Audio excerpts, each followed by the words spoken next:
The Count of Monte Cristo. Chapter 56. Andrea Cavalcanti. The Count of Monte Cristo entered the adjoining room, which Baptistin had designated as the drawing-room, and found there a young man, of graceful demeanor and elegant appearance, who had arrived in a cab about half an hour previously. Baptistin had not found any difficulty in recognizing the person who presented himself at the door for admittance. He was certainly the tall young man with light hair, red beard, black eyes, and brilliant complexion, whom his master had so particularly described to him. When the Count entered the room, the young man was carelessly stretched on a sofa, tapping his boot with the gold-headed cane which he held in his hand. On perceiving the Count, he rose quickly. "The Count of Monte Cristo, I believe?" said he. "Yes, sir. And I think I have the honor of addressing Count Andrea Cavalcanti?" "Count Andrea Cavalcanti," repeated the young man, accompanying his words with a bow. "You are charged with a letter of introduction addressed to me, are you not?" said the Count. "I did not mention that, because the signature seemed to me so strange. The letter signed Sinbad the Sailor, is it not?" "Exactly so. Now, as I have never known any Sinbad, with the exception of the one celebrated in the 1001 Nights. Well, it is one of his descendants and a great friend of mine. He is a very rich Englishman, eccentric almost to insanity, and his real name is Lord Wilmore." "Ah, indeed? Then that explains everything that is extraordinary," said Andrea. "He is, then, the same Englishman whom I met at yes, indeed. Well, monsieur, I am at your service." "If what you say be true," replied the Count, smiling, "perhaps you will be kind enough to give me some account of yourself and your family?" "Certainly I will do so," said the young man, with a quickness which gave proof of his ready invention. "I am, as you have said, the Count Andrea Cavalcanti, son of Major Bartolomeo Cavalcanti, a descendant of the Cavalcanti whose names are inscribed in the Golden Book at Florence. Our family, although still rich, for my father's income amounts to 500,000, has experienced many misfortunes, and I myself was, at the age of 5 years, taken away by the treachery of my tutor, so that for 15 years I have not seen the author of my existence. Since I have arrived at years of discretion and become my own master, I have been constantly seeking him, but all in vain. At length I received this letter from your friend, which states that my father is in Paris, and authorizes me to address myself to you for information respecting him." "Really, all you have related to me is exceedingly interesting," said Monte Cristo, observing the young man with a gloomy satisfaction. "And you have done well to conform in everything to the wishes of my friend Sinbad, for your father is indeed here and is seeking you." The Count, from the moment of first entering the drawing-room, had not once lost sight of the expression of the young man's countenance. He had admired the assurance of his look and the firmness of his voice, but at these words, so natural in themselves, "Your father is indeed here, and is seeking you," young Andrea started and exclaimed, "My father? Is my father here?" "Most undoubtedly," replied Monte Cristo. "Your father, Major Bartolomeo Cavalcanti." The expression of terror which, for the moment, had overspread the features of the young man, had now disappeared. "Ah, yes, that is the name, certainly. Major Bartolomeo Cavalcanti. And you really mean to say, monsieur, that my dear father is here?" "Yes, sir. And I can even add that I have only just left his company." The history which he related to me of his lost son touched me to the quick. Indeed, his griefs, hopes, and fears on that subject might furnish material for a most touching and pathetic poem. At length, he one day received a letter, stating that the abductors of his son now offered to restore him, or at least to give notice where he might be found, on condition of receiving a large sum of money, by way of ransom. Your father did not hesitate an instant, and the sum was sent to the frontier of Piedmont, with a passport signed for Italy. "You were in the south of France, I think?" "Yes," replied Andrea, with an embarrassed air. "I was in the south of France. A carriage was to await you at Nice?" "Precisely so, and it conveyed me from Nice to Genoa, from Genoa to Turin, from Turin to Chabris, from Chabris to Pont-de-Beauvoisine, and from Pont-de-Beauvoisine to Paris." "Indeed? Then your father ought to have met with you on the road, for it is exactly the same route which he himself took, and that is how we have been able to trace your journey to this place." "But," said Andrea, If my father had met me, I doubt if he would have recognized me. I must be somewhat altered since he last saw me." "Oh, the voice of nature," said Monte Cristo. "True," interrupted the young man. "I had not looked upon it in that light." "Now," replied Monte Cristo, "there is only one source of uneasiness left in your father's mind, which is this. He is anxious to know how you have been employed during your long absence from him, how you have been treated by your persecutors, and if they have conducted themselves towards you with all the deference due to your rank. Finally, he is anxious to see if you have been fortunate enough to escape the bad moral influence to which you have been exposed, and which is infinitely more to be dreaded than any physical suffering. He wishes to discover if the fine abilities with which nature had endowed you have been weakened by want of culture, and, in short, whether you consider yourself capable of resuming and retaining in the world the high position to which your rank entitles you." "Sir!" exclaimed the young man, quite astounded. "I hope no false report. As for myself, I first heard you spoken of by my friend Wilmore, the philanthropist. I believe he found you in some unpleasant position, but do not know of what nature, for I did not ask, not being inquisitive. Your misfortunes engaged his sympathies, so you see you must have been interesting. He told me that he was anxious to restore you to the position which you had lost, and that he would seek your father until he found him. He did seek and has found him, apparently, since he is here now, and finally my friend apprised me of your coming, and gave me a few other instructions relative to your future fortune. I am quite aware that my friend Wilmore is peculiar, but he is sincere, and as rich as a gold mine. Consequently, he may indulge his eccentricities without any fear of their ruining him, and I have promised to adhere to his instructions. Now, sir, pray do not be offended at the question I am about to put to you, as it comes in the way of my duty as your patron. I would wish to know if the misfortunes which have happened to you, misfortunes entirely beyond your control, and which in no degree diminish my regard for you, I would wish to know if they have not, in some measure, contributed to render you a stranger to the world in which your fortune and your name entitle you to make a conspicuous figure." "Sir," returned the young man, with a reassurance of manner, "make your mind easy on this score. Those who took me from my father, and who always intended, sooner or later, to sell me again to my original proprietor, as they have now done, calculated that, in order to make the most of their bargain, it would be politic to leave me in possession of all my personal and hereditary worth, and even to increase the value, if possible. I have, therefore, received a very good education, and have been treated by these kidnappers very much as the slaves were treated in Asia Minor, whose masters made them grammarians, doctors, and philosophers, in order that they might fetch a higher price in the Roman market." Monte Cristo smiled with satisfaction. It appeared as if he had not expected so much from Andrea Cavalcanti. "Besides," continued the young man, "if there did appear some defect in education, or offense against the established forms of etiquette, I suppose it would be excused, in consideration of the misfortunes which accompanied my birth, and followed me through my youth." "Well," said Monte Cristo in an indifferent tone, "you will do as you please, Count, for you are the master of your own actions, and are the person most concerned in the matter, but if I were you, I would not divulge a word of these adventures.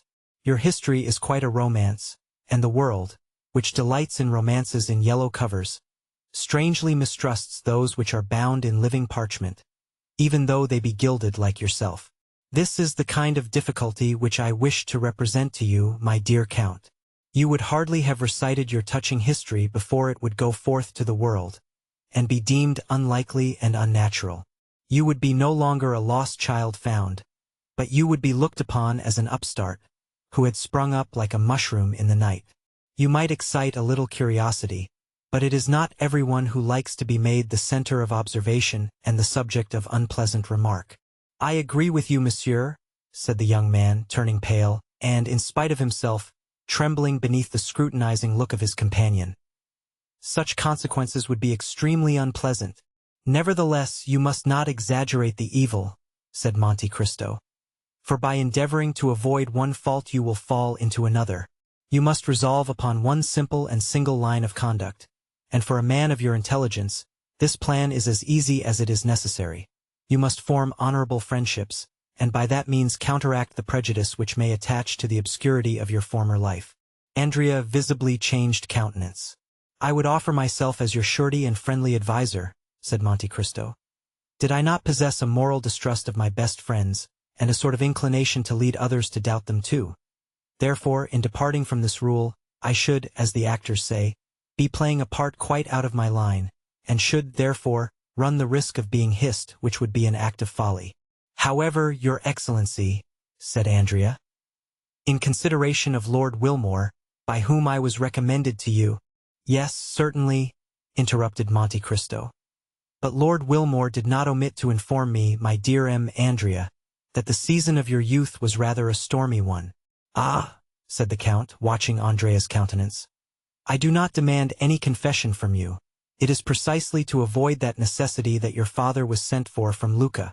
You shall soon see him. He is a little stiff and pompous in his manner, and he is disfigured by his uniform. But when it becomes known that he has been for 18 years in the Austrian service, all that will be pardoned. We are not generally very severe with the Austrians. In short, you will find your father a very presentable person, I assure you. Ah, sir, you have given me confidence. It is so long since we were separated, that I have not the least remembrance of him, and, besides, you know that in the eyes of the world a large fortune covers all defects. He is a millionaire. His income is 500,000 francs. Then, said the young man with anxiety, I shall be sure to be placed in an agreeable position, one of the most agreeable possible, my dear sir. He will allow you an income of 50,000 livres per annum during the whole time of your stay in Paris. Then in that case I shall always choose to remain there. You cannot control circumstances, my dear sir. Man proposes and God disposes. Andrea sighed. But, said he, so long as I do remain in Paris, and nothing forces me to quit it, do you mean to tell me that I may rely on receiving the sum you just now mentioned to me? You may. Shall I receive it from my father? Asked Andrea with some uneasiness. Yes, you will receive it from your father personally, but Lord Wilmore will be the security for the money. He has, at the request of your father, opened an account of 5,000 francs a month at M. Danglars, which is one of the safest banks in Paris. And does my father mean to remain long in Paris? Asked Andrea. Only a few days, replied Monte Cristo. His service does not allow him to absent himself more than 2 or 3 weeks together. Ah, my dear father, exclaimed Andrea, evidently charmed with the idea of his speedy departure. Therefore, said Monte Cristo, feigning to mistake his meaning, therefore I will not, for another instant, retard the pleasure of your meeting. Are you prepared to embrace your worthy father? I hope you do not doubt it. Go, then, into the drawing-room, my young friend, where you will find your father awaiting you. Andrea made a low bow to the Count, and entered the adjoining room. Monte Cristo watched him till he disappeared, and then touched a spring in a panel made to look like a picture, which, in sliding partly from the frame, discovered to view a small opening, so cleverly contrived that it revealed all that was passing in the drawing-room now occupied by Cavalcanti and Andrea. The young man closed the door behind him, and advanced towards the Major, who had risen when he heard steps approaching him.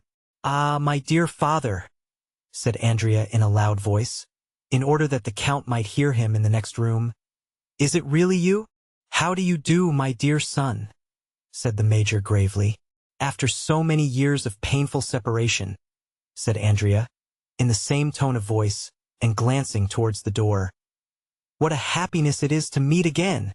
Indeed it is, after so long a separation. Will you not embrace me, sir? Said Andrea.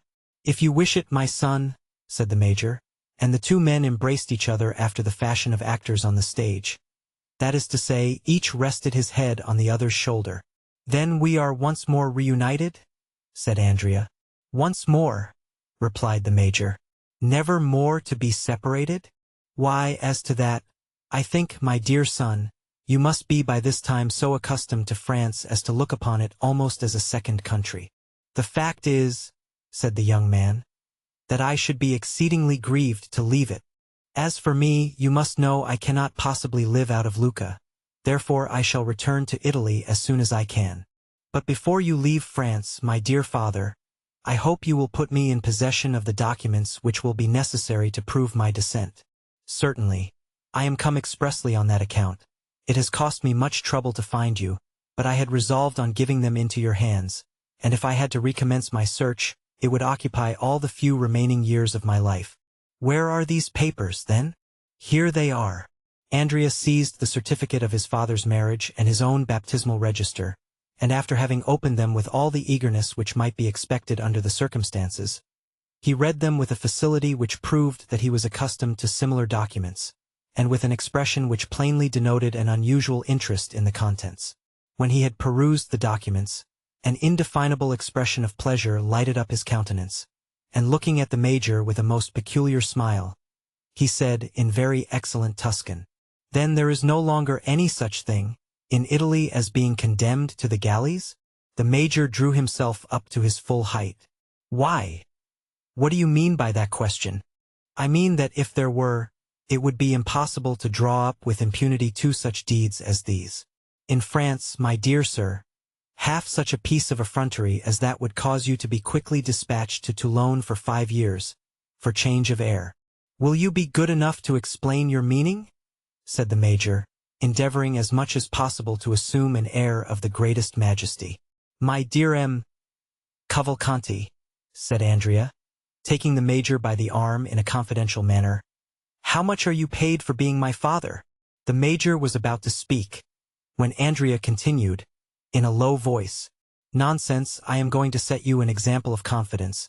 They give me 50,000 francs a year to be your son.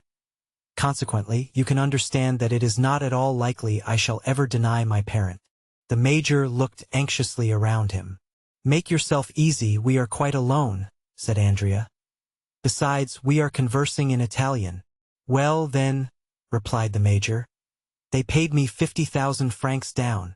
"Monsieur Cavalcanti," said Andrea, "do you believe in fairy tales?" "I used not to do so, but I really feel now almost obliged to have faith in them." "You have, then, been induced to alter your opinion. You have had some proofs of their truth?" The Major drew from his pocket a handful of gold. "Most palpable proofs," said he, "as you may perceive." "You think, then, that I may rely on the Count's promises?" "Certainly I do." "You are sure he will keep his word with me?" "To the letter, but at the same time, remember, we must continue to play our respective parts. I as a tender father, and I as a dutiful son, as they choose that I shall be descended from you." "Whom do you mean by they?" "Ma foi, I can hardly tell, but I was alluding to those who wrote the letter." "You received one, did you not?" "Yes." "From whom?" "From a certain Abbé Busoni." "Have you any knowledge of him?"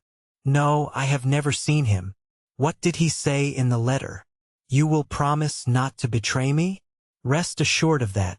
You well know that our interests are the same." "Then read for yourself." And the Major gave a letter into the young man's hand. Andrea read in a low voice, "You are poor. A miserable old age awaits you. Would you like to become rich, or at least independent? Set out immediately for Paris, and demand of the Count of Monte Cristo, Avenue de Champs-Élysées, number 30, the son whom you had by the Marchesa Corsinari, and who was taken from you at 5 years of age. This son is named Andrea Cavalcanti. In order that you may not doubt the kind intention of the writer of this letter, you will find enclosed an order for 2,400 francs, payable in Florence at Signor Gozzi's. Also a letter of introduction to the Count of Monte Cristo, on whom I give you a draft of 48,000 francs. Remember to go to the Count on the May 26th at 7 o'clock in the evening. Signed, Abbé Busoni. "It is the same." "What do you mean?" said the Major. "I was going to say that I received a letter almost to the same effect." "You?" "Yes." "From the Abbé Busoni?" "No." "From whom, then?" "From an Englishman called Lord Wilmore, who takes the name of Sinbad the Sailor." "And of whom you have no more knowledge than I of the Abbé Busoni?" "You are mistaken. There I am ahead of you." "You have seen him, then?" "Yes, once." "Where?" "Ah, that is just what I cannot tell you. If I did, I should make you as wise as myself, which it is not my intention to do." "And what did the letter contain?" "Read it." "You are poor, and your future prospects are dark and gloomy. Do you wish for a name? Should you like to be rich, and your own master?" "Parbleu," said the young man. Was it possible there could be two answers to such a question? Take the postchaise which you will find waiting at the Porte de Jeans, as you enter Nice. Pass through Turin, Chabris, and Pont de Beauvoisin. Go to the Count of Monte Cristo, Avenue de Champs-Élysées, on the 26th of May, at 7 o'clock in the evening, and demand of him your father. You are the son of the Marchesi Cavalcanti and the Marchesa Oliva Corsinari. The Marquis will give you some papers which will certify this fact, and authorize you to appear under that name in the Parisian world. As to your rank, an annual income of 50,000 livres will enable you to support it admirably. I enclose a draft for 5,000 livres, payable on M. Feria, banker at Nice, and also a letter of introduction to the Count of Monte Cristo, whom I have directed to supply all your wants. Sinbad the sailor. Humph, said the major. Very good. You have seen the Count, you say? I have only just left him. And has he conformed to all that the letter specified? He has. Do you understand it? Not in the least. There is a dupe somewhere. At all events, it is neither you nor I. Certainly not. Well, then, why, it does not much concern us? Do you think it does? No, I agree with you there. We must play the game to the end, and consent to be blindfolded. Ah, you shall see. I promise you I will sustain my part to admiration. I never once doubted your doing so. Monte Cristo chose this moment for re-entering the drawing-room. On hearing the sound of his footsteps, the two men threw themselves in each other's arms, and while they were in the midst of this embrace, the Count entered. Well, Marquis, said Monte Cristo, you appear to be in no way disappointed in the son whom your good fortune has restored to you. Ah, your Excellency, I am overwhelmed with delight. And what are your feelings? Said Monte Cristo, turning to the young man. As for me, my heart is overflowing with happiness. Happy father, happy son, said the Count. There is only one thing which grieves me, observed the major, and that is the necessity for my leaving Paris so soon. Ah, my dear M. Cavalcanti, I trust you will not leave before I have had the honor of presenting you to some of my friends. I am at your service, sir, replied the major. Now, sir, said Monte Cristo, addressing Andrea, make your confession. To whom? Tell M. Cavalcanti something of the state of your finances. Ma foi, monsieur, you have touched upon a tender chord. Do you hear what he says, Major? Certainly I do. But do you understand? I do. Your son says he requires money. Well, what would you have me do? Said the Major. You should furnish him with some, of course, replied Monte Cristo. I? Yes, you, said the Count, at the same time advancing towards Andrea, and slipping a packet of banknotes into the young man's hand. What is this? It is from your father. From my father? Yes. Did you not tell him just now that you wanted money? Well, then, he deputes me to give you this. Am I to consider this as part of my income on account? No, it is for the first expenses of your settling in Paris. Ah, how good my dear father is. Silence, said Monte Cristo. He does not wish you to know that it comes from him. I fully appreciate his delicacy, said Andrea, cramming the notes hastily into his pocket. And now, gentlemen, I wish you good morning, said Monte Cristo. And when shall we have the honor of seeing you again, your Excellency? Asked Cavalcanti. Ah, said Andrea. When may we hope for that pleasure? On Saturday, if you will. Yes. Let me see Saturday. I am to dine at my country house at Auteuil on that day, Rue de la Fontaine, number 28. Several persons are invited, and among others M. Danglars, your banker. I will introduce you to him, for it will be necessary he should know you, as he is to pay your money. Full dress? Said the Major, half aloud. Oh, yes, certainly, said the Count. Uniform, cross, knee breeches. And how shall I be dressed? Demanded Andrea. Oh, very simply. Black trousers, patent leather boots, white waistcoat, either a black or blue coat, and a long cravat. Go to Blin or Veronique for your clothes. Baptistin will tell you where, if you do not know their address. The less pretension there is in your attire, the better will be the effect, as you are a rich man. If you mean to buy any horses, get them of Devidas, and if you purchase a phaeton, go to Baptiste for it. At what hour shall we come? Asked the young man. About 6:30. We will be with you at that time, said the major. The two Cavalcanti bowed to the count, and left the house. Monte Cristo went to the window, and saw them crossing the street, arm in arm. There go two miscreants, said he. It is a pity they are not really related. Then, after an instant of gloomy reflection, Come, I will go to see the morals, said he. I think that disgust is even more sickening than hatred,